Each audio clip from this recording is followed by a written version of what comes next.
하겠습니다. 할렐루야. 사랑과 은혜가 충만하신 예수 그리스도 이름으로 기도합니다. 하나님, 저희가 하나님을 알지 못했을 때 이 땅의 죄인으로서 이 세상에 낙을 두고 오직 이 세상의 명예와 영광을 얻기 위해서 힘써 살았습니다. 그런 죄인된 저희를 우리 예수 그리스도께서 이 땅에 오셔서 우리를 위해 대신 죽어주심으로 말미암아 우리를 하나님의 자녀로 하나님께서 삼아주신 것 진심으로 하나님께 감사를 드립니다. 하나님, 저희가 이 세상 끝나면 아무것도 아니요 영원한 형벌로서 참 영원한 저주의 곳에서 살 수밖에 없는 우리의 운명이었지만 우리 주님을 만나고 온전하게 저희들의 죄가 회복이 되고 하나님과 우리 사이에 막힌 담이 무너져서 이제 하나님의 권속, 하나님의 자녀가 되었습니다. 하나님, 앞으로 저희가 어떻게 살면 좋겠습니까? 하나님, 우리가 살아야 될 길을 하나님의 말씀을 통해서 깨우쳐 주시고 온전히 하나님 말씀 붙잡고 살아가는 믿음의 백성들에게 주님 인도해 주시옵소서. 하나님, 우리에게 남은 삶이 얼마가 되었든지 간에 아무리 큰 고난이 오고 아무리 큰 아픔과 고통이 있어도 하나님만큼은 절대 떠나지 않는 믿음 백배한 삶을 살 수 있도록 하나님 이 시간 저에게 믿음을 허락하여 주시옵소서. 우리 성도들 모두가 그리스도 안에서 한 가족임을 명확히 깨닫는 시간이 되게 하여 주시옵소서. 나 중심, 우리 가족 중심의 삶이 아니라 우리 성도들 모두가 하나님의 구원받은 가족으로서 우리가 하나라고 하는 공동체 의식을 가지고 살아가는 하나님의 백성 되기를 간절히 소망합니다. 하나님, 오늘 말씀 들을 때에 우리의 마음속에 깨끗한 마음을 허락해 주셔서 하나님의 말씀 받을 때에 기쁨과 아멘하는 심령을 저에게 허락하여 주시옵소서. 온전히 예수 그리스도께서 우리 안에 함께 하셔서 우리 예수 그리스도를 통해서 우리가 성장하는 그와 같은 귀한 하나님의 교회가 되게 해주시고 하나님의 공동체가 될 수 있도록 하나님 이 시간 축복하여 주시옵소서. 한 주간도 주님의 은혜로 저희들이 영적 육적 은혜를 마음껏 누리며 살았습니다. 이제 오늘 말씀을 통해서 이 귀한 안식일에 하나님의 귀한 양식을 먹고 더욱더 건강해져서 한 주를 또 말씀으로 승리하면서 살아가는 저희 참빛교회 성도들 다 될 수 있게 이 시간 은혜를 베풀어 주시옵소서. 이 자리에 함께하지 못한 우리 사랑하는 하나님의 백성들이 있습니다. 또한 하나님을 알지 못하는 우리들의 가족과 이웃이 있습니다. 하나님, 그 영혼들을 모두 불쌍히 여겨 주시옵소서. 하나님을 알고 주님 앞에 나와 구원받을 수 있는 귀한 기회를 그들 모두에게 허락하여 주시옵소서. 말씀을 소망하며 살아가는, 또 영원한 하늘나라를 소망하며 살아가는, 부활을 소망하며 살아가는 우리 천국 백성 다 될 수 있도록 하나님 인도해 주시옵소서. 저 시간부터 마치는 시간까지 마귀일절 틈타지 아니하고 온전히 하나님 영광 받는 시간 되기를 간절히 소망하며 예수 그리스도 이름으로 감사하며 기도합니다. 아멘.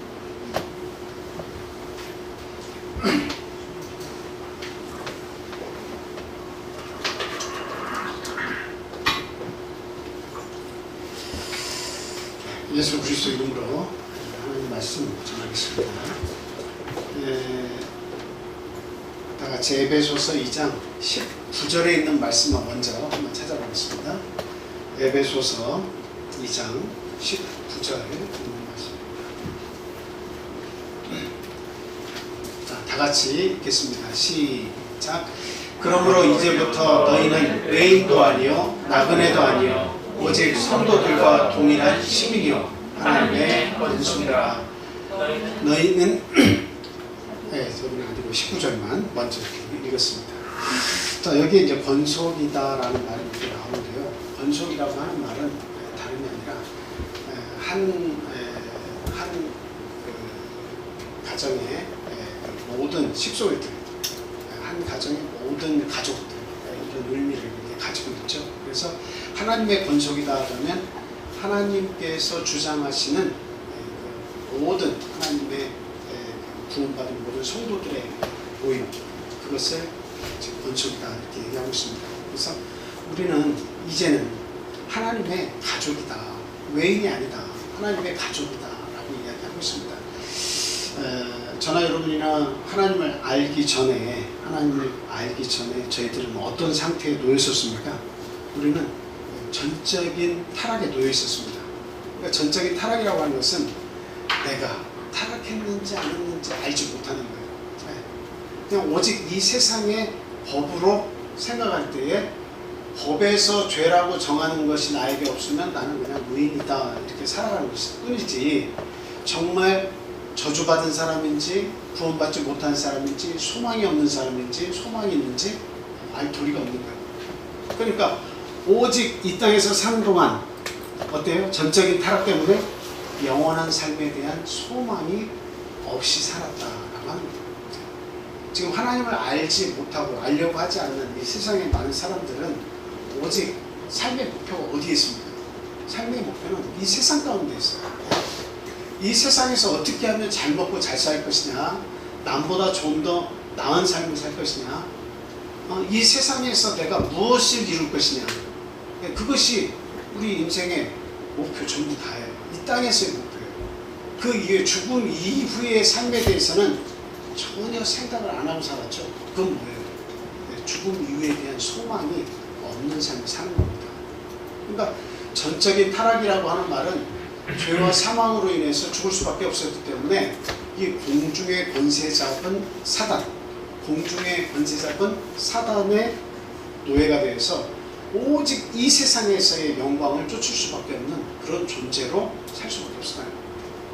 참 그것이 구원받기 전 우리의 상태입니다. 그래서 성경을 나중에 읽어보겠지만 하나님이 없는 이방인이었다라고까지 이렇게 이야기하고 있죠. 하나님이 없기 때문에 많은 약속들을 받지 못했어요. 하나님이 있으면 약속을 받습니다. 그 약속이라고 하는 건 뭐예요? 부활을 약속받죠. 예수 그리스도께서 이 땅에 오셨다가 십자가에서 죽으셨지만, 그리고 이 참 음부의 고통에서 사흘 동안 지내셨지만 다시 부활하시고 승천하시고 하나님의 그 힘의 자리, 그 원래의 자리로 돌아가셨잖아요. 그 예수 그리스도께서 이 땅에 육신을 가지고 오신 것이 부활에 있다고 하는 것을, 인간은 부활에 있다고 하는 것을 친히 보여주시려고 이 땅에 오신 겁니다. 그래서 마지막에 나에게 붙은 자들, 부활의 찬열에 붙은 너희들도 나와 같이 어떻게 부활할 것이다 하는 거죠.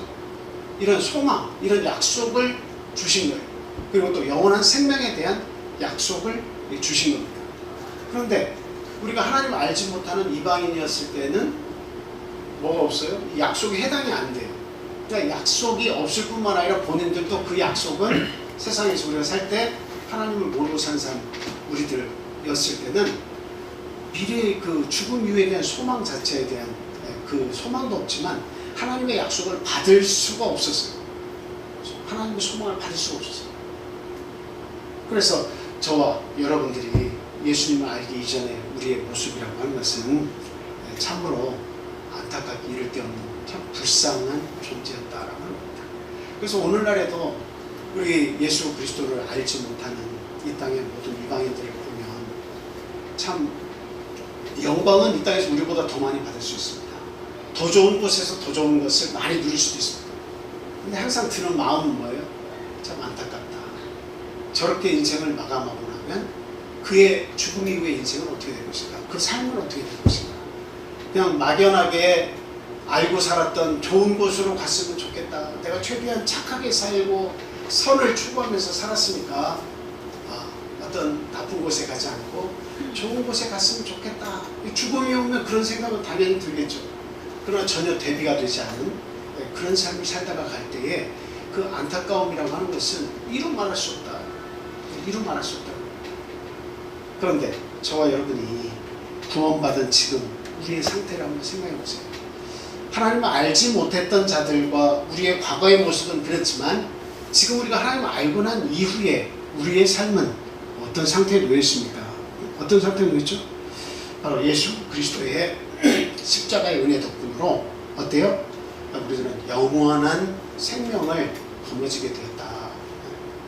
그리고 하나님과 우리 사이에 막혔던 담, 하나님을 통해야 약속받은 것들이 나에게 오죠. 하늘의 무궁한 축복들이 나에게 오죠. 근데 그 담이 막혀가지고 하나님께서 나를 알지 못하시고 나도 하나님을 부인하고 살았기 때문에 막혀 있었는데 예수 그리스도께서 십자가에 죽으심으로 말미암아 이 담이 벌어졌어요. 그래서 하나님의 하늘의 축복이 우리에게 예수 그리스도로 말미암아 임하기 시작한 거예요. 그 중에 가장 큰 축복이 뭐예요? 이제는 아버지하고 하나님을 아버지, 아버지라고 부를 수 있게 되었다라고 하는 겁니다. 만약에 우리가 삼성의 이건희 회장이나 아주 그냥 큰 재벌의 그런 자녀가 되어서 우리가 아버지, 아빠 하고 부를 수 있다고 한번 상상을 해보세요. 그것 자체만으로 우리에게 영광이죠. 그리고 아버지라고 불렀을 때에 그 아버지에게 포함된 어마어마한 특권을 한번 생각해 보세요. 모든 것을 다 거머쥐고 있는 그 아버지. 이 세상에 물질이면 물질, 권위면 권위, 명예면 명예, 그 모든 것을 다 지고 있는 분을 내가 아버지라고 부를 수 있게 되었다면 그 영광은 이루 말할 수 없겠죠. 만약에 한 나라의 왕이라면 그건 더 말할 수도 없습니다. 그 큰 영광은 이루 말할 수 없습니다. 그런데 이 땅의 영광과 비교할 수 없는 온 우주를 창조하시고 우리 인생들을 지으시고 우리 인생의 복주시기로 작정하신 그 하나님이 우리의 죄 때문에 하나님을 아버지라고 부르지 못했는데 그것이 다시 예수 그리스도의 은혜 덕분으로 대속해 주심으로 말미암아 그 막힌 담이 딱 사라졌을 때 내가 직접 아버지, 하나님을 아버지라고 부를 수 있게 되었을 때 그 온 우주를 통치하시는 하나님의 그 모든 권능, 그것을 힘입어서 하나님께서 우리를 자녀라고 말씀하셨을 때 그 자녀에게 오는 특권은 그거는 하나 둘 셀 수가 있어요, 없어요? 그거는 이 땅의 어떤 영광과도 비교가 불가능하고 셀 수가 없습니다. 하늘의 놀라운 축복이 우리에게 임하는 겁니다. 그 축복 가운데 우리가 하나님이 주시는 축복이 도대체 어떤 축복이냐 우리가 생각을 해본다면 그 축복은 뭐예요? 우리가 예를 들어서 솔로몬이 받은 은혜를 한번 생각해 보시면 합니다. 솔로몬이 1000번째를 이 제사를 드리기 시작해가지고 한 마리, 두 마리, 세 마리 하나님께 제물을 드리면서 1000마리의 제물을 드리면서 그게 시일이 일주일이 걸렸든 한 달이 걸렸든 끊이지 않고 그 제물을 1000번째를 계속 드렸어요. 하나님을 감동시키기에 너무도 이게 참 감동시키기에 충분한 그런 제사를 드린 거예요. 하나님이 너무 놀랐어요. 인간으로서 어떻게 감사의 제물을 가지고 와서 천 번에 계속되는 그런 제사를 나에게 올릴 수가 있냐. 하나님 너무 놀라신 거죠. 그래서 솔로몬이 무엇을 구하는지 하나님께서 물으신 거예요. 야, 너 도대체 내가 너에게 뭘 해주면 좋겠느냐라고 물으신 거죠. 그때 솔로몬이 구한 게 뭐예요? 나는 아직 백성들한테 나아가기가 너무도 어립니다. 지혜도 없습니다. 하나님께서 나에게 맡기신 이 백성을 잘 치리할 수 있도록 저에게 지혜를 허락해 주십시오 라고 했습니다. 하나님께서는 인간이 무엇을 생각하는지 어떤 것을 원하는 동물인지를 잘 알고 계셨어요. 그래서 목숨을 구하면 그 생명을 아주 장수할 수 있도록 하나님께서 주시려고 생각하셨어요. 만약에 재물을 구하는 것이면 그 재물을 하나님께서 주시려고 생각했어요. 근데 명예도 구하지 않고 목숨도 구하지 않고 재물도 구하지 않았습니다. 하나님은 너무 기특했어요. 솔로몬이 구하고자 하는 그 지혜를 충만하게 주실 뿐만 아니라 네가 구하지 않은 모든 것을 다 너에게 주겠다라고 약속을 하셨습니다. 그러니까 한마디로 이야기하면 오늘날에 로또를 맞은 겁니다. 아주 기가 막힌 복권이 당첨이 된 거죠. 네. 그런데 성경의 한편에 하나님께서 이 솔로몬에게 영화로운 이 축복을 주셨는데 이 영화로운 축복을 어떻게 빗대서 이야기하고 있느냐. 네, 빈들의 백합화를 보라라고 이야기하고 있습니다. 이 백합화 하나가 얻은 영광, 그리고 솔로몬이 하나님으로부터 얻은 모든 영광, 이것을 비교해 보니까 이 백합화에 도달하지도 못하는 영광을 지금 솔로몬이 받은 거다라고 이야기를 하고 있습니다. 그러니까 백합화가 그냥 하나님께서 주신 은혜 안에서 무럭무럭 잘 자라나서 향기를 바라고 아주 아름다운 모습으로 그렇게 성장하고 하나님을 기쁘시게 하고 그걸 보는 많은 사람에게 기쁨을 주는 그 꽃 한 송이가 얻은 영광, 그것이 솔로몬이 받은 모든 영광보다 이것이 훨씬 더 낫다는 거예요. 그러면서 그 뒤에 하시는 말씀을 보면 하물며 너희일까 보냐 하면서 우리 오늘날 예수 그리스도를 통해서 구원받은 모든 사람들에게 하나님이 주시는 그 은혜의 장엄함, 그 위대함, 그것을 이야기하고 있습니다. 그만큼 우리들을 어떻게 하신다는 거예요? 우리를 가족으로 여기시고 자녀로 여기시고 우리를 사랑하신다라고 하는 겁니다. 그만큼의 위대한 사랑을 우리가 받고 있고, 그리고 그 하나님에 대해서 우리는 아버지라고 부를 수 있게 되더라고요. 그래서 오늘날 우리가 기도할 때 감사한 것은 뭡니까? 어디 멀리 있는 친척에게 부탁하는 것이 아닙니다. 어디 내가 잘 알고 있는 누군가에게 내가 참 안타까운 일이 있습니다, 나를 좀 도와달라고 기도하는 게 아니에요. 누구예요? 우리 인간의 신체를 지으시고 생각을 넣어주시고 우리의 영혼을 구원해 주신 그 하나님, 그 사랑으로 가득하신 우리 하나님께 내가 아버지하고 그분을 부르는 겁니다. 그분을 나에게 초청을 해요. 그래서 그분이 들어오셔서 더불어 먹고 마시는 삶을 우리가 지금 살게 되었다라고 하는 겁니다. 그래서 참 그 구원받기 전과 구원받은 후에 우리의 모습은 완전히 달라졌다라고 하는 것을 아셔야 되겠습니다. 그래서 하나님의 가족이 된 우리들은 앞으로 어떻게 살아야겠느냐, 구원받은 우리는 어떻게 살아야겠느냐 하는 거죠. 첫 번째로 말씀드리는 것은 1절부터 10절까지 있는 말씀인데요, 선한 일을 위하여 살아야 한다라고 바울사도는 이야기를 하고 있습니다. 우리가 지어진 그 목적이 뭡니까? 인간이 지어진 목적이 첫째는 하나님의 영광을 위하여 우리가 지어졌다라고 이렇게 얘기하고 있죠. 그러면 하나님의 영광을 위해서, 하나님께 기쁨을 드리기 위해서 우리가 지어짐을 받았는데, 하나님이 어떻게 하시면 기뻐하시고 어떻게 하시면 우리를 선한 일을 했다고 칭찬해 주실 것이냐 하는 거죠. 우리가 어떤 일을 하면 하나님이 우리를 칭찬해 주실 겁니까? 많은 일들이 있겠습니다만 그 중에 가장 중요한 선한 일이 있습니다. 그것은 뭐죠? 영혼을 우리 예수님께로 인도하는 거예요. 하나님께로 인도하는 거예요. 영혼을 하나님께로 데리고 오는 일보다 더 선한 일은 없습니다. 그래서 오늘날 저희들이 다른 이슬람 성전이 있는 나라에 가서 목숨을 거기다 내놓고 막 전도는 하지 못해도 뭐는 할 수 있어요? 내가 속해 있는 권속들, 내가 속해 있는 가족들 하나의 그 신앙은 어떻게 할 수 있습니까? 100% 보장은 못하지만 힘을 쓸 수 있죠. 그 가족 구성원들을 하나님께로, 예수 그리스도께로 인도하는 그 삶을 살다가 하나님께로 갈 수 있습니다. 그것이 이 땅에 살 수 있는 가장 선한 일이다 하는 것입니다. 그래서 마태복음 28장에서는 뭐라고 얘기하고 있습니까? 모든 족속으로 제자를 삼아 아버지와 아들과 성령의 이름으로 뭐를 주고? 세례를 주고, 그 다음 뭐예요? 내가 너에게 친히 분부한 말씀 있죠? 말씀을 가르쳐서 그대로 지키게 해라 라고 하는 겁니다. 그거는 하나님의 구원에 대한 명령입니다. 가장 선한 일이에요.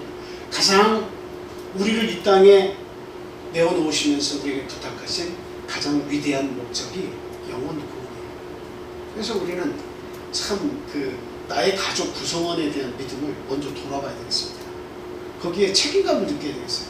내 가족 구성원 한 사람 한 사람이 하나님의 권속으로 자리 잡을 수 있도록, 하나님의 백성임을 알고 살 수 있도록 우리는 책임감을 가지고 살아야겠다. 그들 하나하나에 대해서 선한 영향력을 끼칠 수 있는 그런 삶을 우리가 살아야겠다는 겁니다. 자, 본문 1절에서 3절까지 한번 보겠습니다.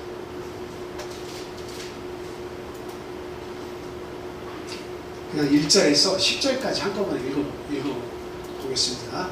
자, 에베소서입니다. 자, 시작. 그는 허물과 죄로 죽었던 너희를 살리셨도다. 그때 너희는 그 가운데서 행하여 이 세상 풍조를 따르고 공중의 권세 잡은 자를 따랐으니 곧 지금 불순종의 아들들 가운데서 역사하는 영이라. 전에는 우리도 다 그 가운데서 우리 육체의 욕심을 따라 지내며 육체와 마음에 원하는 것을 하며 다른 이들과 같이 본질상 진노의 자녀이었더니 긍휼이 풍성하신 하나님이 우리를 사랑하신 그 큰 사랑을 인하여 허물로 죽은 우리를 그리스도와 함께 살리셨고 너희는 은혜로 구원을 받은 것이라. 또 함께 일으키사 그리스도 예수 안에서 함께 하늘에 앉히시니 이는 그리스도 예수 안에서 우리에게 자비하심으로써 그 은혜의 지극히 풍성함을 오는 여러 세대에 나타내려 하심이라. 너희는 그 은혜에 의하여 믿음으로 말미암아 구원을 받았으니 이것은 너희에게서 난 것이 아니요 하나님의 선물이라. 행위에서 난 것이 아니니 이는 누구든지 자랑하지 못하게 함이라. 우리는 그가 만드신 바라 그리스도 예수 안에서 선한 일을 위하여 지으심을 받은 자니 이 일은 하나님이 전에 예비하사 우리로 그 가운데서 행하게 하려 하심이라. 아멘.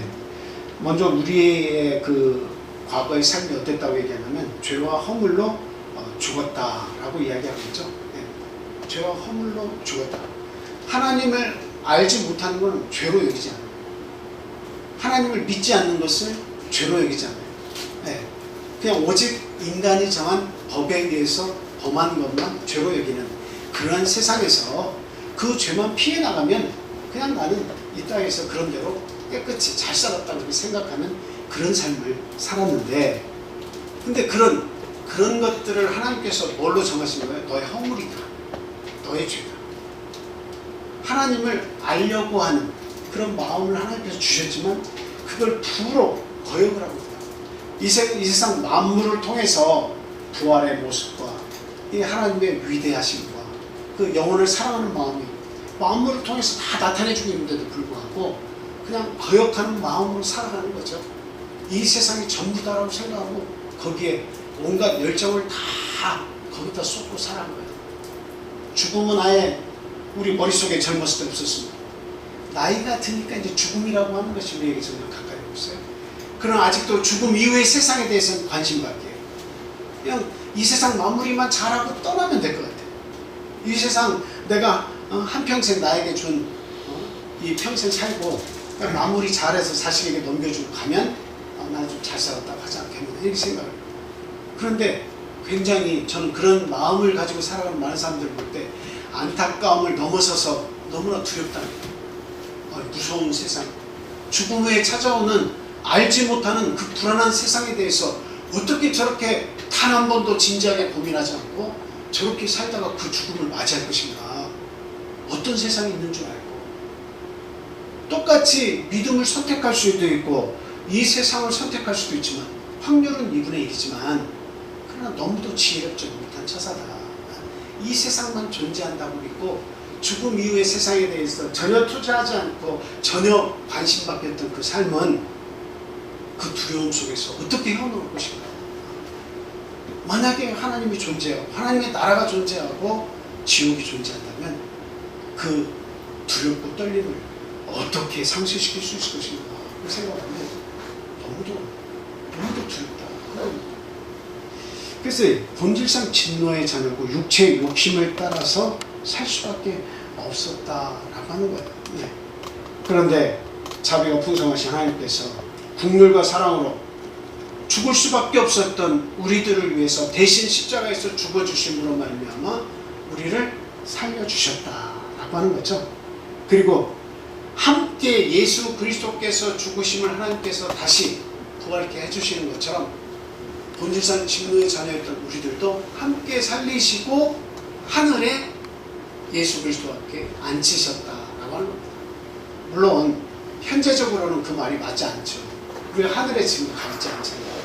그런데 생명책에는 우리의 이름이 기록이 되어 있습니다. 우리가 예수 그리스도 이름으로 세례받고 하나님의 자녀가 되었을 때 우리의 이름들은 생명책에 다 기록이 되어 있습니다. 그것이 뭐예요? 예수 그리스도와 함께 하늘에 앉혀진 것과 똑같은 거예요. 우리가 그렇게 구원받아서 하나님의 가족들이 다 되었다라고 하는 것을 이렇게 표현을 성경은 하고 있는 겁니다. 그래서 함께 일으키사 예수님과 함께 하늘에 앉히셨다고 이야기를 하고 있죠. 근데 우리에게 이와 같이 큰 복을 내려주신 이유가 무엇이라고 이야기합니까? 우리가 아까 7절부터 10절까지 읽었습니다만 그 내용이 뭐예요? 그거는 하나님의 은혜의 풍성함을 오는 여러 세대에 다 전하게 하려 하십니다. 이렇게 이야기하고 있습니다. 이 뜻이 뭐예요? 하나님의 은혜가 얼마나 풍성한지 지금 우리가 죽고 우리의 아들 세대가 오고 그 다음에 우리의 손자 세대가 오고 계속 세대가 이어지잖아요. 그 오는 여러 세대에 하나님의 은혜의 풍성함을 그들에게 다 깨우쳐 알게 해주시려고 하나님께서 오늘날 우리를 자녀 삼으신다라고 하는 거예요. 우리를 하늘에 앉히셨다. 구원받게 하셨다라고. 그러니까 오늘 내가 구원받은 것은 나에 대해서 끊어져서 끝나는 것이 아니라 어디까지 이어지게 하라는 겁니까? 그 은혜의 풍성함을 내 자식에게도 안기고, 그리고 그 자식의 자식에게도 하나님의 은혜의 풍성함, 나를 구원하셔서 세상의 욕심대로 살지 않냐고 하나님이 기뻐하시는 삶을 살도록 하셨으니 그 은혜가 얼마나 큰지, 구원의 은혜가 얼마나 큰지, 영혼을 되찾아 주신 하나님의 은혜가 얼마나 큰지를 그 후세대에게 반드시 전해야 한다라고 하는 그런 의무를, 그런 책임을 우리가 지금 가지고 살게 되었습니다.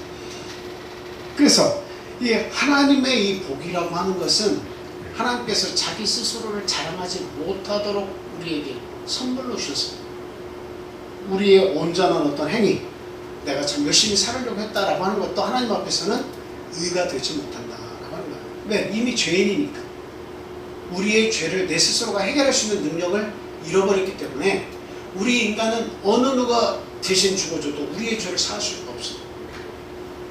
그러니까 내가 죽는 것은 죽어 마땅한 거예요. 내가 죄가 있으니까 죽어 마땅한 일이지, 내 죄를 내가 누군가가 대신 죽어준다, 아니면 내가 나의 생명을 이렇게 해해서 내 죽음으로 모든 것을 갚으려고 한다? 절대 그렇게 갚을 수가 없는 거예요.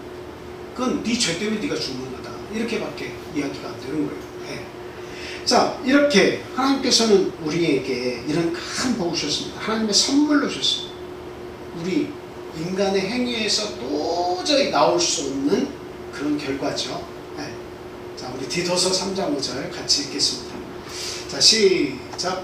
우리를 구원하시되 우리가 행한 바 의로운 행위로 말미암지 아니하고 오직 그의 분별하심을 따라 중생의 씻음과 성령의 새롭게 하심으로 하셨나니. 네.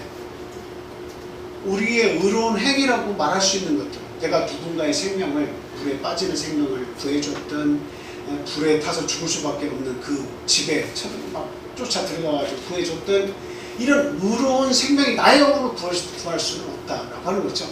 근데 누가 우리를 구원하셨다는 거예요? 오직 하나님께서 우리를 불쌍히 여기셨다는 겁니다. 오직 우리를 불쌍히 여기셨다는 거죠. 그래서 우리를 깨끗이 씻어주셨어요.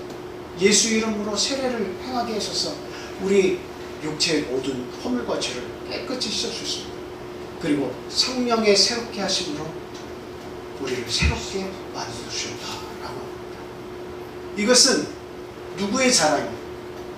우리들의 자랑이긴 합니다만 내 의의 자랑이 아니에요.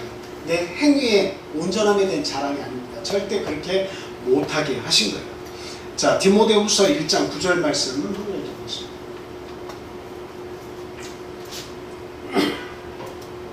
자, 시작. 하나님이 우리를 구원하사 거룩하신 소명으로 부르심은 우리의 행위대로 하심이 아니요 오직 자기의 뜻과 영원 전부터 그리스도 예수 안에서 우리에게 주신 은혜대로 하시니라. 아멘. 하나님께서 거룩하신 우리에게 부름을 주셔가지고 우리를 주님 앞에 이렇게 이끌었다는 거죠. 근데 이거는 우리의 행함으로 구원하신 것이 절대 아니다. 행함 때문에 구원하신 것이 아니라는 거예요. 오직 누구의 뜻이 있었다는 거예요? 자기의 뜻, 하나님의 뜻이 거기에 있었다는 거예요. 근데 그 뜻은 언제부터? 영원 전부터 그리스도 예수 안에서 우리에게 주신 은혜대로 하신 것이다. 이거는 바울 사도의 의견이죠.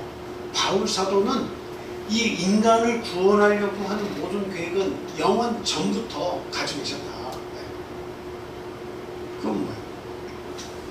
우리 인생이 에덴 동산에서 범죄하지 않았더라면 어떻습니까? 범죄하지 않았더라면 결단코 우리에는 영원한 삶을 잃어버리지 않았을 것이죠. 그런데 우리가 한 번 더, 그보다 조금 더 나아가서 한번 생각해 봐야 됩니다. 우리 인생을 짓기 이전에 누가 있었습니까? 하나님만 계신 것이 아니라 이 천사들이 같이 있었어요. 근데 그 천사들의 무리 가운데 누가 있었어요? 예, 하나님을 배반하고 하나님처럼 높임을 받으려고 하는 사단의 무리들이 있었습니다. 근데 사단의 무리들이 있었다는 것은 곧 무엇을 얘기합니까? 하나님께서 어떤 사역을 하시든 간에 그 사역을 방해하는 세력들이 하나님과 함께 공존하고 있는 거예요. 그래서 하나님께서 에덴 동산을 창설하시고 아담을 하고 주시고 나서 그 하나님과 함께 했던 그 배반한 천사들을 이렇게 물리치신 거예요. 근데 그들의 목적은 뭐예요? 어느 행성에 가서 어느 별에 가서 붙어가지고 거기에서 사는 게 인생 목표입니까? 아니죠. 그들은 어차피 멸망받을 수밖에 없는 운명을 가지고 쫓겨난 거예요. 그러니까 하나님의 세상에서 쫓겨났지만 그들은 하나님께서 만드신 인류에 대해서 적대감을 가지고 그들을 망하게 하는 것이 그들의 삶의 목표가 되어버린 거예요. 그러니까 에덴 동산을 창설하시고 영원히 살도록 하셨지만 그러나 그 속에 누구의 끊임없는 그 유혹이 있습니까? 네, 사단 마귀의 유혹이 끊임없이. 하나님은 영원전부터 우리가 지어지기 전부터 인생에 대해서 계획을 세우신 거예요. 그들이 믿음을 가지고 에덴 동산에서 믿음을 가지고 잘 지키면 거기에서의 무한한 복이 있지만 영원토록 살면서 무한한 복이 있지만 만약에 그들이 나를 버리고 그 미혹에 넘어져서 죄악을 가지게 되면 그 죽음에 이르게 되면 내가 그들을 반드시 살리리라는 하나님의 계획이 이전부터 있었다라고 바울 사도는 그것을 바라보고 있는 거예요. 하나님의 계획은 인간이 만들어지기 이전부터 있었다라고 하는 거죠. 그래서 그와 같이 죽을 수밖에 없는 인간들에 대해서 하나님이 자신이 가지고 계신 뜻이 있었으며 장차 예수 그리스도로 이 땅에 오셔서 이 모든 인류의 죄를 대신 짓을 제물로 이 땅에 오셔서 인간의 죄를 위해서 대신 죽어주겠다는 계획을 가셨다라고 하는 겁니다. 이것이 뭐예요? 우리의 자랑, 우리 의에 대한 자랑이 아니라 우리가 앞으로 자랑하면서 살아야 할 것이다 라고 하는 겁니다. 이와 같이 우리 하나님께서는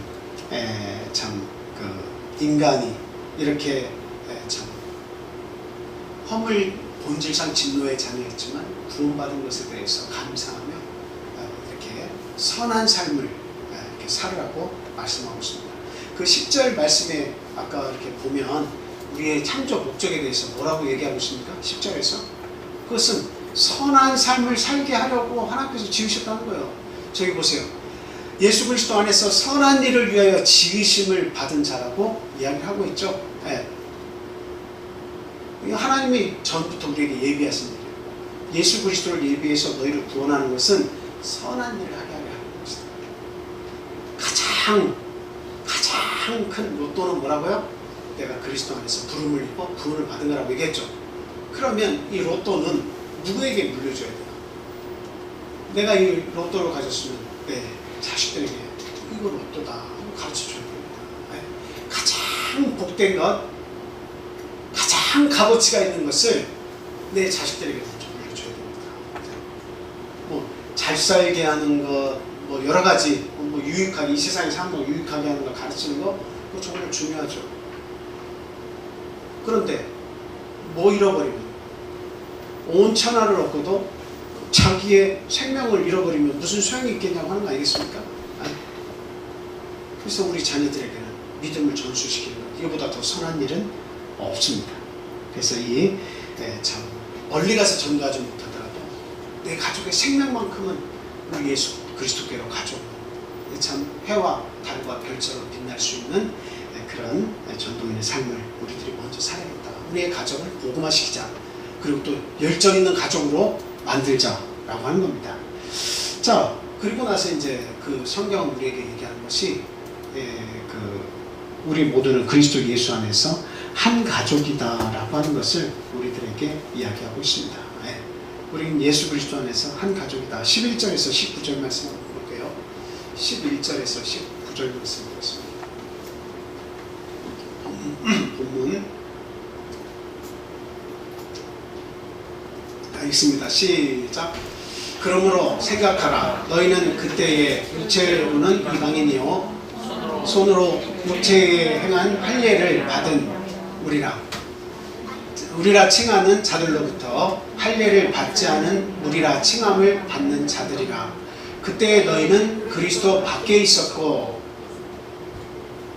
이스라엘 나라 밖의 사람이라. 약속의 언약들에 대하여는 외인이요 세상에서 소망이 없고 하나님도 없는 자이되니 이제는 전에 멀리 있던 너희가 그리스도 예수 안에서 그리스도의 피로 가까워졌느니라. 그는 우리의 화평이신지라. 둘로 하나를 만드사 원수된 것 곧 중간에 막힌 담을 자기 육체로 허시고 법조문으로 된 계명의 율법을 폐하셨으나 이는 이 둘로 자기 안에서 한 새 사람을 지어 화평하게 하시고 또 십자가로 이 둘을 한 몸으로 하나님과 화목하게 하려 하심이라. 원수된 것을 십자가로 소멸하시고 여기까지만 보겠습니다. 일단 여기까지만 보겠습니다. 지금 여기까지 그 내용을 보면 구원받기 전 우리의 모습에 대해서 한 번 더 이야기를 하고 있죠. 이방인이었다. 손으로 할례받았던 이스라엘 백성들과 생각해보면 너희는 할례받지 못한 무할례자였다. 그건 이방인이었다는 말을 똑같이 한 번 더 한 겁니다. 그리고 예수 밖의 사람이었다. 이것은 오늘날 그 유대인들하고는 좀 관계가 없죠. 예수 밖의 사람이었다라고 하는 것은 그 유대인이든 헬라인이든 오늘날 우리들이든 예수를 믿는 자 믿지 않는 자를 생각할 때 예수를 안 믿던 그런 자들이었다. 예수 밖의 사람이었다라는 거죠. 그리고 육체로는 이스라엘 나라밖에 있었다. 이스라엘 나라밖에 있었다. 그리고 약속의 언약들에 대해서는 외인이었다. 소망도 없고 하나님도 없었다. 그리고 가장 마지막에는 하나님으로부터 멀리 떨어졌었다. 그러니까 가까워질래야 가까워질 수 있는 그런 방법이 없었다는 겁니다. 하나님의 자녀? 턱없는 생각이에요. 불가능이다. 불가능한 자리에 너희들이 있었다라고 하는 거죠. 그런데 이제 그 13절 이하에서부터 마지막 19절까지 보면 예수 그리스도의 흘리신 피가 나옵니다. 예수님께서 희생 제물이 되시고 우리의 모든 죄를 사하심으로 말미암아 우리와 하나님 사이에 그 너무나 멀어서 가까워질 수 있는 방법이 하나도 없고 도무지 어떤 방법도 없었는데 하나님과 우리가 하나가 됐다. 하나님과 하나가 됐다라고 이야기를 하고 있습니다. 그래서 하나님과 우리가 화평하게 되었을 뿐만 아니라 하나님의 한 가족이 되었다. 우리가 아까 19절 가장 먼저 읽었죠. 그러므로 이렇게 해서 하나님의 권속이다. 우리가 하나님의 권속이다라고까지 이렇게 얘기했습니다. 한번 16절부터 16절부터 19절 남은 구절 한번 다시 한번 보겠습니다. 16절부터 19절입니다.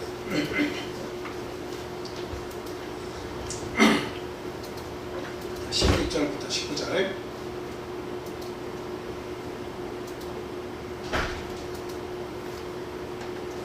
자, 16절부터 19절. 자, 시작. 또 십자가로 이 둘을 한 몸으로 하나님과 화목되게 하려 하십니다. 원수된 것을 십자가로 소멸하시고 또 오셔서 먼데 있는 너희에게 평안을 전하시고 가까운 데 있는 자들에게 평안을 전하셨으니 이는 그로 말미암아 우리 둘이 한 성령 안에서 아버지께 나아감을 얻게 하려 하십니다. 그러므로 이제부터 너희는 외인도 아니요 나그네도 아니요 오직 성도들과 동일한 시민이요 하나님의 권속이다. 저나 여러분들이나 다 어떻게 하는 겁니까? 그리스도 안에서 이제는 한 가족이 되었다. 그 말은 예수 그리스도를 믿는 자들 그 모든 사람들은 그리스도 안에서 다 불러서 하나님이 한 은족으로 만드셨다. 한 가족으로 만드셨다. 전에 뭐 육체의 문제 때문에 이스라엘 사람 하니까 너는 저리 가. 할례 안 받았으니까 넌 이방인이나 자기가 하나님의 복 받을 수 없어. 뭐 핏줄로나 뭐 어떤 나라로나 아니면 어떤 성격으로나 우리는 구원에 접촉도 할 수 없는 그런 사람이었다라고 하는 거죠. 그런데 그리스도의 피로 우리가 가까워졌고 하나가 됐어요. 그 말은 뭐예요? 이스라엘 사람이냐 아니면 오늘날 한국 사람이냐 어디 뭐 사우디 사람이냐 할 것 없이 예수 그리스도를 통해서 하나님과 가까워지고 하나님의 자녀가 된 자들은 그리스도 안에서 모두가 다 뭐라는 거예요? 한 가족이다 라고 하는 가족의식을 갖는 것이 대단히 중요해요. 잘 되는 가족, 여러분 한번 잘 되는 가족 한번 잘 생각해보세요. 잘 안 되는 가족 한번 생각해보세요. 잘 되는 가족과 잘 안 되는 가족은 차이가 있습니다. 유기적으로 사람이 딱 사람으로 하나가 된 가족은 굉장히 일사불란하게 움직여요. 그 부모를 중심으로 해서 일사불란하게 움직여요. 그러니까 잘 안 되는 가족은 어때요? 우리 가족 중심으로 다 나눠집니다. 우리 가족 중심. 그냥 다 끊어져. 우리가 오직 우리 가족 중심으로 다 끊어져. 이제 이게 상하 좌우가 없어요. 다 끊어져. 근데 잘 되는 가족은 일사불란하고 뜻이 많고 서로를 위해주고 서로를 사랑하고 서로를 위해서 희생을 하는 그런 가족이죠. 그러니까 너 따로 나 따로 이걸 생각하는 것은 이거 뭐 가족이라고 하는 개념이 그렇게 필요치 않죠. 나하고 가장 가까이 직속으로만 딱 붙어있는 가족만 잘 먹고 살면 된다고 생각하면 이것만이 가족이지 그 외에는 가족이 아닌 거예요. 말만 가족이라는 허울을 가진 것이지 가족이 아닌 거예요. 오늘날 우리 그리스도 안에서 구원받은 모든 성도들은 이제 하나님께서 새로운 가족 체계를 주신 거예요. 육신의 가족도 멀어질 수도 있고 가까워질 수도 있지만 그 무엇보다도 가장 소중한 관계가 무엇이냐? 그건 그리스도 안에서 죄와 사망의 몸에서 탈출해서 이제는 완전한 하나님의 본성이 된 이 가족, 하나님께서 만들어주신 가족이야말로 진짜 가족이라고 이야기를 하고 있습니다. 육신의 가족들 열심히 우리가 잘 케어하면서 살면 너무 좋죠. 그런데 뭔가 믿으라 해도 그 믿음 안 받고 죽으면 어떡합니까? 그건 자기의 죄 때문에 죽는 거예요. 참 안타깝지만 어떻게 해볼 도리가 없는 거예요. 우리가 그렇게 살아야 돼요. 살아야 하지만 안 되는 건 어쩔 수 없는 거예요. 그런데 우리가 신경을 참으로 써야 되는 것이 있습니다. 이건 뭐냐면 그리스도 안에서 가족된 자들입니다. 정말 일사불란하게 움직일 수 있도록 해야 됩니다. 서로에게 대한 애정과 관심을 가지고 서로 우리가 살아야 됩니다. 그게 하나님께서 이 땅에서 예수 그리스도를 보내셔서 우리를 구원해 주신 목적이다라고 하는 겁니다. 우리는 그리스도 안에서 한 가족이다라고 하는 겁니다. 자, 우리 교회가 앞으로 나아갈 방향은 이 한 가족 중심, 정말 그리스도 안에서 우리는 한 가족입니다라고 서로를 위해서 기도해 줄 뿐만 아니라 우리의 모든 사랑을 총동원해서 서로의 필요를 도와주고 서로에게 참 많은 관심과 또 사랑을 표현하는 그런 가족으로서 우리가 살아야 한다는 말씀을 드립니다. 자, 마지막 세 번째는 간단한 말씀인데 20절에서 22절 말씀이 기록이 되어 있습니다. 같이 한번 보겠습니다. 본문 20절에서 22절. 20절에서 22절. 자, 시작. 너희는 사도들과 선지자들의 터 위에 세우심을 입은 자라. 그리스도 예수께서 친히 오뚜기돌이 되셨느니라. 그의 안에서 건물마다 서로 연결하여 주 안에서 성전이 되어가고 너희도 성령 안에서 하나님이 거하실 처소가 되기 위하여 그리스도 예수 안에서 함께 지어져 가느니라. 네. 지금 저 말씀을 보니까 모든 교회들은 예수님 중심으로 함께 지어져 가야 된다라고 이야기하고 있죠. 그래서 지금 그걸 직접적으로 사도들과 선지자들의 터 위에서 지어져야 한다 이렇게 얘기하고 있습니다. 여기서 이 터는 뭘까요? 터. 사도들과 선지자들의 터 위에서 지어져 가야 된다. 모든 교회는. 터가 뭘까요? 터. 그 터는 사도들의 가르침이고 선지자들의 어떤 인물의 어떤 뛰어남, 영적으로 뛰어난 사도들, 선지자들 그들 위에서 세워져야 된다는 그거예요. 아니면 하나님께서 사도들과 선지자들에게 주셨던 그 말씀, 복음, 그거 위해서 해야 된다는 거예요. 오늘날 우리가 교회가 어느 사람의 영적으로 우수한 사람이 있다, 뭐 그 사람 위에 터 위에 세워진 게 아닙니다. 선지자들과 사도들 위에 세워진 게 아닙니다. 하나님께서 주신 선지자들과 사도들, 그리고 또 목회자와 장로와 우리 권사님들과 집사님들, 우리 성도들에게 준 뭐 위에? 구원의 복음 위에 우리 교회가 서야 된다는 거예요. 그것을 홍 목사님께서 표현을 참 기가 막히게 하셨는데 뭐라고 얘기했습니까? 원형의 구원복음이라고 얘기했었어요. 그 뭐 단어가 2개밖에 안 들어갔지만 아주 대단한 모든 것을 참 이렇게 포함하고 있는 단어라고 생각이 듭니다. 하나님께서 예수 그리스도 이 땅에 오셔가지고 예수 그리스도를 통해서 말씀하신, 명하신 모든 진리의 말씀 있죠. 그 말씀을 선포하셨을 때 제자들이 그것을 다 순종하고 따라서 행했던 구원의 복음이 원형, 이게 모습이 변형되지 않은, 누가 더하거나 빼거나 하지 않은 정말 원형의 구원 복음이라는 거예요. 원형의 복음. 이 복음 위에서 교회는 성장해야 한다라는 거예요. 뭐 제가 지금에 있는 많은 교회들이 있습니다. 그 교회들을 폄하하고 뭐 그런 게 아닙니다. 저희 교회를 포함해서 모든 이 땅의 교회들이 생각해야 되는 것은 무엇이냐면, 우리가 그 원형, 사도들이 전하고 예수님께서 선포하시고 사도들이 순종하고 따랐던 그 원형의 구원의 복음의 모습을 우리 교회들이 지켜나가고 있는지, 그 터 위에서 교회가 성장하고 있는지를 우리 모든 이 땅의 교회들이 생각을 해봐야 한다라는 겁니다. 그게 아니라면 어째요? 원형으로 빨리 돌아가야죠. 원래 복음으로 돌아가야죠. 그런데 이제는 이제 그 모든 어떤 뭐라고 할까요? 어떤 기득권. 내가 오랫동안 이것이 진리라고 생각했는데 그것이 틀려도 오랫동안 사람들을 견인해왔던 그 기득권을 버리려고 하잖아요, 교회들이. 그러니까 원형의 모습은 사라진 지 오래됐습니다. 지금도 복음을 전하는 많은 교회들이 그 사람 중심의 교회, 재물 중심의 교회, 체력 중심의 교회로 이 교회를 계속 성장해 가는 것을 볼 수 있습니다. 우리는 뭘 봐야 돼? 그 구원의 복음이, 그들이 전하는 구원의 복음이 사도들이 전했던 원형에 가까운지 아닌지를 이렇게 봐야 되는 거예요. 근데 사람들도 그거 안 봐요. 교회가 얼마나 크냐, 교세가 얼마나 크냐, 여기는 박사학위를 받은 목회자냐 아니냐. 근데 성경과 비교해서 옳냐 옳으냐를 생각하는 것이 아니라 원형의 구원 복음과는 전혀 동떨어져서 이제는 인간의 어떤 이 머릿속에서 새롭게 정립된 그런 기준을 가지고 오늘날 교회를 선택을 한다 이거예요. 좀 안타깝죠. 네. 그래서 지상의 교회는 사도들과 선지자들의 터 위에서 세워져야 한다. 결국 마지막 때는 구원하실 때 저는 그런 생각을 해봅니다. 많은 교회들이 깨달음이 있겠지.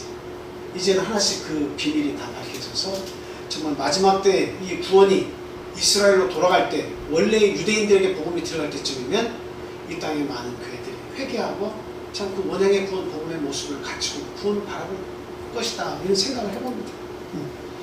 그래서 이 터는 다른 것이 아니라 바로 예수 그리스도예요. 예수 그리스도. 자, 고린도전서 3장 11절 말씀 보겠습니다. 자, 시작. 자, 읽겠습니다. 시작. 이 닦아둔 것 외에 능히 다른 터를 닦아둘 자가 없으니 이 터는 곧 예수 그리스도다. 이 터는 오직 예수 그리스도다. 그 말은 예수 그리스도다라고 해서 모든 교회가 다 예수님 전하지, 예수님 안 전하냐. 예수님께서 하신 말씀입니다. 말씀. 예수님께서 전해주신, 이 땅에 남겨두신 진리의 복음의 말씀대로 그 터가 있느냐 없느냐, 그 터 위에 지어졌느냐 없느냐, 그 얘기하는 거예요. 그 터가 없으면 아무리 높은, 아무리 큰 교회가 되었어도 그거 다 어떻게 해요? 다 무너진다라고 하는 겁니다. 불안하다라고 하는, 한마디로 불안하다는 거예요. 그게 중요한 게 아닌데, 그죠? 베드로전서 2장 6절 말씀 한번 더 보겠습니다. 베드로전서 2장 6절 시작. 성경에 기록되었을 때에 보라, 내가 택한 보배로운 모퉁이 돌을 시온에 두노니 그를 믿는 자는 부끄러움을 당하지 아니하리라 하였으니. 그래서 이 모퉁이 돌은 누구예요? 그걸 믿는 자들은 부끄러움 당하지 않는다는데 바로 예수 그리스도입니다. 모퉁이 돌은 예수 그리스도예요. 여러분 모퉁이 돌을 보면 어떻게 생겼어요? 이게 모퉁이 돌은 이게 그 가로와 세로를 맞추는 그런 역할을 하죠. 그리고 중간에 있는 모퉁이 돌은 T자처럼 돼서 이 건물과 이 건물을 연결해주는 그런 역할을 해요. 그래서 이 기역자와 같이 생긴 이 모퉁이 돌, T자와 같은 모퉁이 돌, 이게 뭘 얘기하는 거예요? 하나 되게 하기 위해서 질서를 이루시는 하나님, 우리 예수 그리스도를 통해서 이 교회를 그렇게 만들고 싶으시다는 거예요. 자, 그러면 그 유대인들과 우리는 외인이었죠. 이방인이었죠. 할례 받은 자와 할례 받지 않은 자들이요. 근데 예수 그리스도는 그 중간에 끼셔서 뭘 하시겠다는 거예요? 모퉁이 돌이 되게 하겠다. 건물과 건물을 서로 연결하겠다라고 하는 것은 유대인들과 오늘날 우리들을 연결해 주겠다라고 하는 거예요. 육적인 이스라엘 백성도 구원하시지만 영적인 이스라엘 백성인 우리들도 예수 그리스도를 믿어 구원받은 우리들과의 합작품 하나 된 것을 만들겠다라고 하시는 거죠. 그리고 더불어서 오늘날 저나 여러분들이나 다 서로가 관계없는 자들이었지만 예수 그리스도의 모퉁이 돌을 통해 가지고 만나가지고 예수 그리스도의 은혜 때문에 만나서 우리가 다 서로 연결이 되어서 예수 그리스도의 몸된 교회를 이루고 있잖아요. 만들고 있잖아요.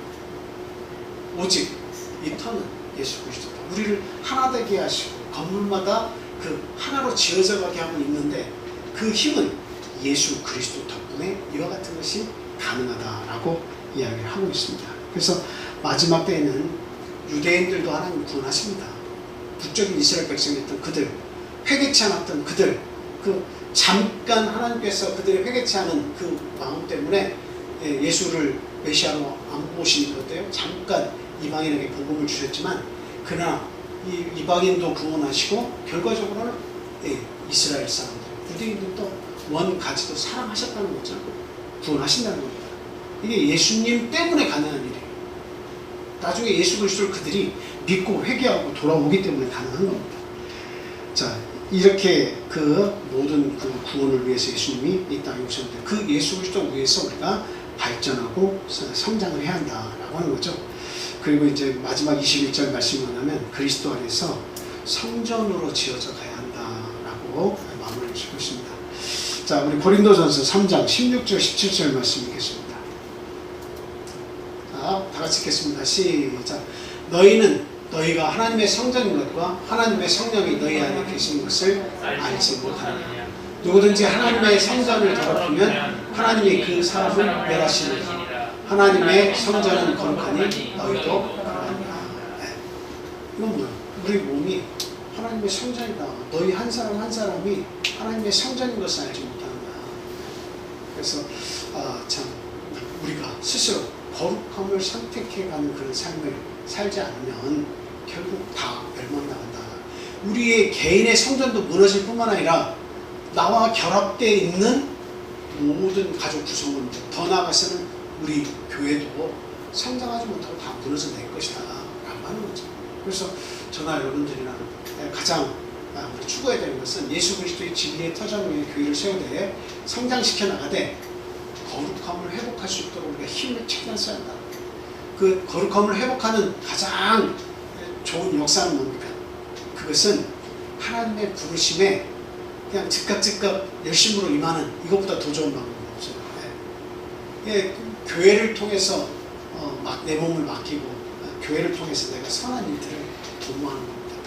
예, 교회를 통하지 않고 내 스스로 나의 힘으로 혼자 내 믿음을 지켜서 거룩함을 지켜나가기는 너무도 힘들어요. 근데 교회에 모이기를 힘쓰면서 교회 말씀 듣고 성도와 교제를 하면서 선한 일을 도모하는 것은 그나마 쉽습니다. 그래서 우리가 내 스스로 나의 마음을 이겨서 거룩해져 가기는 어렵지만 우리 하나님이 계신 예수 그리스도의 몸된 교회를 우리가 사랑하고 여기에서의 그 모임을 통해서 선한 일들을 해나가는 것, 이것이 진짜 우리가 그리스도에서 거룩을 지켜나가는데 아주 도움이 된다는 거 말씀을 이렇게 드립니다. 자, 우리 함께 성령으로 이 시간 기도하겠습니다. 자, 구원의 은혜에 감사하며 선한 삶을 살려고 노력하는 저와 여러분 되기를 위해서 기도해야겠습니다.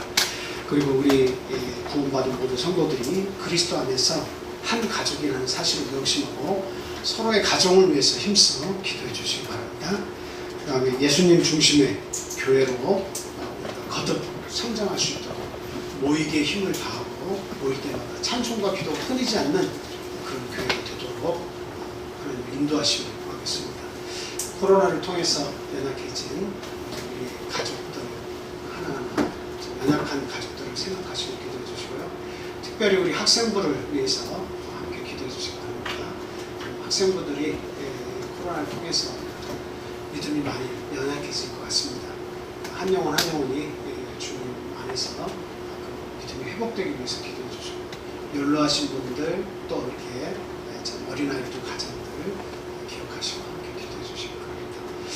우리 이 나라 이 민족의 평안을 위해서 그리고 참 예수님을 잘 믿는 그런 사회 참 이런 어려움을 극복해서 믿음 생활을 더 잘하는 우리 대한민국이 될 수 있도록 위해서 함께 기도해 주시기 바랍니다.